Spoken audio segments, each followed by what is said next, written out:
সবাইকে স্বাগত জানাচ্ছি প্রবাসের সংবাদে। পুরো আয়োজনে আপনাদের সঙ্গে আছি আমি আসিফ রিপু। দেখছিলেন বিআরবি কেবলস সংবাদ শিরোনাম, একেবারে বিস্তারিত। নিউ ইয়র্ক সিটির ডেমোক্রেটিক দলের মেয়র প্রার্থী জোহরান মামদানির মার্কিন নাগরিকত্ব বাতিল চান কচ্চর রিপাবলিকান সমর্থকরা। কেউ কেউ মামদানিকে যুক্তরাষ্ট্র থেকে বহিষ্কারের কথাও বলেছেন। ডোনাল্ড ট্রাম্প তাকে শতভাগ কমিউনিস্ট বলার পর 1950 সালের কমিউনিস্ট নিয়ন্ত্রণ আইনে জোহরানের নাগরিকত্ব বাতিল চাইছেন তারা। তবে কি সেই আইনে সম্ভব জোহরানের বিরুদ্ধে ব্যবস্থা নেওয়া? নিউ ইয়র্কের ডেমোক্রেট পার্টির সম্ভাব্য মেয়র প্রার্থী জোহরান মামদানি ভারতীয় বংশোদ্ভূত 33 বছর বয়সী মুসলিম যুবক। বাবা মেহমুদ মাদানি এবং মা বলিউড পরিচালক মীরা নায়ের। তার প্রচার ক্যাম্পের নানা বক্তব্য ঘিরে এখন ঘুম হারাম রিপাবলিকান শিবিরের। The victory of the Bangladeshi auntie. ইহুদি বিদ্বেষের অভিযোগ তুলে ট্রাম্প সমর্থকরা বলছেন দ্রুত বাতিল করা হোক জোহরান মামদানির মার্কিন নাগরিকত্ব। জোহরানকে চরমপন্থী বানিয়ে তার মার্কিন নাগরিকত্ব বাতিল চাইছেন তারা। নিউ ইয়র্ক ইয়াং রিপাবলিকান ক্লাবের সামাজিক যোগাযোগ মাধ্যম এক্সে ঘুরছে এমন নানা অভিযোগ। তবে এর শুরুটা করেছেন খোদ মার্কিন প্রেসিডেন্ট ট্রাম্প। হোয়াইট হাউসে বসে তিনি বলছেন মামদানি দেখতে বিভৎস, শতভাগ পাগলাটে communist. He's a communist. We're going to go to a communistic state. That's so bad for New York. But the rest of the country is revolting against it. But এরপর থেকে জোরালো আলোচনায় 1950 সালে জোসেফ মাকাথির কমিউনিস্ট নিয়ন্ত্রণ আইন। কেউ কেউ বলছেন এই আইনে জোহরান নাগরিকত্ব বাতিল আর দ্রুত তাকে যুক্তরাষ্ট্র থেকে বহিষ্কার করা সম্ভব। তবে প্রশ্ন উঠছে, এই আইনে তার নাগরিকত্ব বাতিল হবে তো? ডেমোক্রেট পার্টির সমর্থকরা বলছেন 1950 সালের এই আইন আর কার্যকর নয়। আল জাজিরার একটি প্রতিবেদনে পরিষ্কার করে বলা হয়েছে তিনি একজন ডেমোক্রেট সোশ্যালিস্ট। মূলত জনপ্রিয়তার উচ্চ শিখরে উঠে রিপাবলিকান শিবিরের ভিত নাড়িয়ে দিয়েছেন। মাসুদ রানা, নিউজ 24। আরব আমিরাতে প্রবাসী বাংলাদেশিদের সঙ্গীত প্রেম মেটাতে আয়োজন করা হয় এক বিশেষ সঙ্গীত সন্ধ্যার। ফ্রেন্ডস অ্যান্ড ফ্যামিলির উদ্যোগে আয়োজিত এই অনুষ্ঠানে একক পরিবেশনায় মুগ্ধতা ছড়ান প্রবাসী জনপ্রিয় কণ্ঠশিল্পী রেহানা রহমান। মরুর বুকে যেন সৃষ্টি হয় এক খঞ্জ বাংলাদেশের। আমিরাত প্রতিনিধি সিরাজুল হকের পাঠানো তথ্য এবং ছবিতে ডেস্ক রিপোর্ট।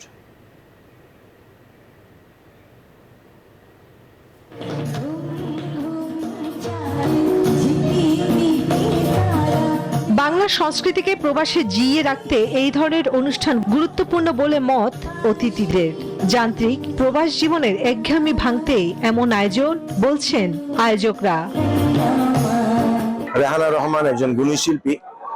তার গান আমরা অনেক বছর ধরে বাংলাদেশ রেডিও টেলিভিশনে আমরা শুনে আসছি। তার সাথে সাথে এখানে যারা বাঙালি কমিউনিটিতে অন্যান্য গুণী শিল্পীরা আছে তাদেরকে আমরা সম্মান দেওয়ার চেষ্টা করি। ওনার কিছু মনোমুগ্ধকর গান শোনার জন্য আমরা আজকে এসেছি। বিশ্বের নানা দেশে সঙ্গীত পরিবেশন করেছেন রেহানা রহমান।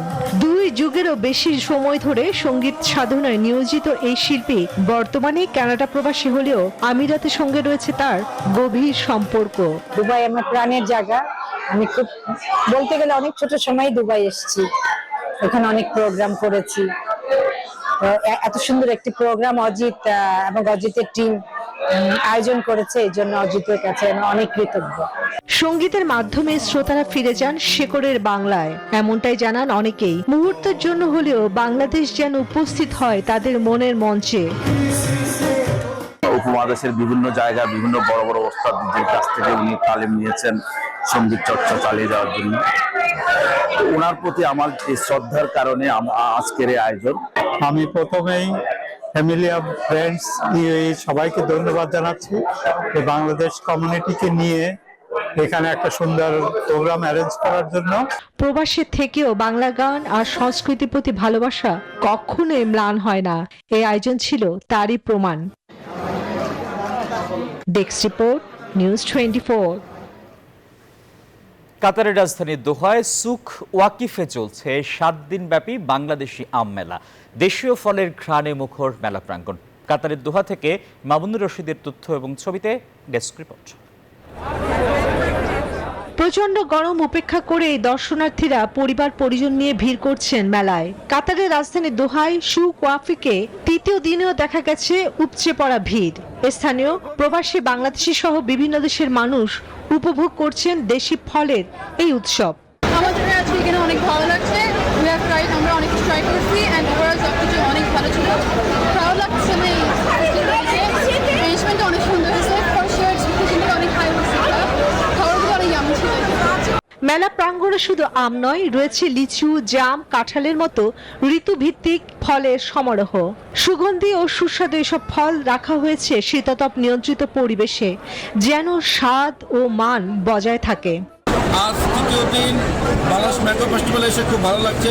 বাংলাদেশি ফলের যেই ম্যাঙ্গো ফেস্টিভ্যাল, হাম্বা ফেস্টিভ্যাল, সেটির যে আয়োজন সত্যি প্রশংসনীয়। ভিন্ন জাতের আমের পাশাপাশি মেলায় প্রথমবারের মতো স্থান পেয়েছে বাংলাদেশের মিষ্টি লিচু, পাকা জাম ও ঘ্রাণযুক্ত কাঁঠাল। বিদেশিদের আগ্রহে মেলা হয়ে উঠেছে আন্তর্জাতিক মিলন মেলা। বাংলাদেশ দূতাবাস ও কাতার প্রাইভেট ইঞ্জিনিয়ারিং অফিসের যৌথ উদ্যোগে আয়োজিত এই মেলা চলবে 1 জুলাই পর্যন্ত। Desk report, news 24। ঋত্বিক ঘটকের শতবর্ষ উপলক্ষে কানাডার টরন্টো ফিল্ম ফোরামের উদ্যোগে তার পরিচালিত সুবর্ণরেখা ছবিটি প্রদর্শন করা হয়। এ সময় ঋত্বিক ঘটকের জীবন ও কর্ম নিয়ে আলোচনা করা হয় টরন্টো ফিল্ম ফোরামে। সাধারণ সম্পাদক মনীষ রফিক, মিডিয়া ব্যক্তিত্ব আসমা আহমেদ, অন্যসর টরন্টোর কর্ণধার আহমেদ হোসেন, সাংবাদিক সওগাত আলী সাগর, চিত্রশিল্পী ইকবাল হাসান, শাহনওয়াজ হোসেন, অন্য মেলা টরন্টোর কর্ণধার সাদি আহমেদ ও নিয়াজ আহমেদ উপস্থিত ছিলেন। বক্তারা বলেন, ভিন্নধর্মী চলচ্চিত্র নির্মাণে ঋত্বিক ঘটকের তুলনা অসীম।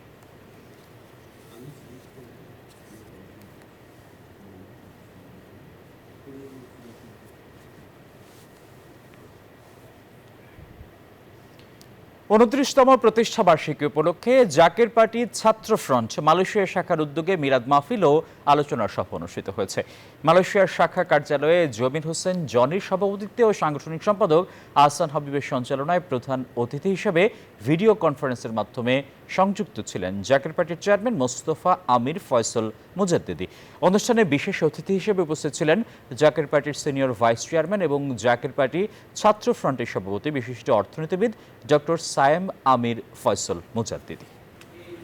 ইতালির ভ্যানিসে অনুষ্ঠিত হলো Venice Bangla school gold cup cricket tournament 2025-এর জমকালো উদ্বোধনী অনুষ্ঠান।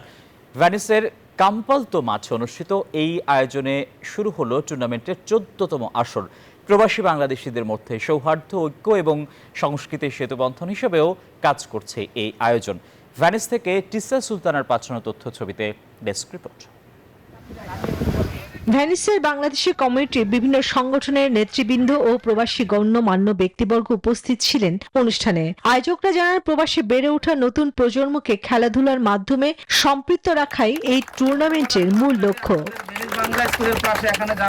আমি মনে করি আমাদের এই টুর্নামেন্ট বাংলাদেশের বাইরে প্রবাসের মাটিতে সর্ববৃহত্তম tennis cricket tournament. Venice Bangla স্কুলের উদ্যোগে আয়োজিত এই টুর্নামেন্টে অংশ নিচ্ছে প্রবাসী তরুণদের বিভিন্ন ক্রিকেট দল। কয়েক সপ্তাহ ব্যাপী চলবে প্রতিযোগিতা। গ্রুপ পর্ব শেষে অনুষ্ঠিত হবে সেমিফাইনাল ও ফাইনাল। আমরা যাতে মাদক থেকে দূরে থাকি, আমরা যাতে মারামারি, দুষ্টমি এগুলো থেকে দূরে থাকি, এই জন্য কিন্তু আমাদের এই খেলার আয়োজন করা। ক্রিকেট শুধু খেলা নয়, ভ্যানিসের প্রবাসী বাংলাদেশিদের মধ্যে সৌহার্দ্য, ঐক্য ও সংস্কৃতির সেতুবন্ধন হিসেবে কাজ করছে এই আয়োজন। Desk report, news 24। অবশেষে ব্যবসায়ীদের মধ্যস্থতায় কমপ্লিট শাটডাউন কর্মসূচি প্রত্যাহার করেছে এনবিআর কর্মকর্তারা। রাতে তেজগাঁও বিসিআই অফিসে ব্যবসায়ী সংগঠনের সাথে বৈঠক শেষে আন্দোলন প্রত্যাহারের ঘোষণা দেন এনবিআর সংস্কার ঐক্য পরিষদের সভাপতি হাসান মোহাম্মদ তারেক রিকাপ্তার। বলেন, সরকার এনবিআর এর দাবিগুলো বোঝার চেষ্টা করেছে। অর্থ উপদেষ্টার সাথে বৈঠকে এনবিআর খানিকটা আশ্বস্ত হয়েছে।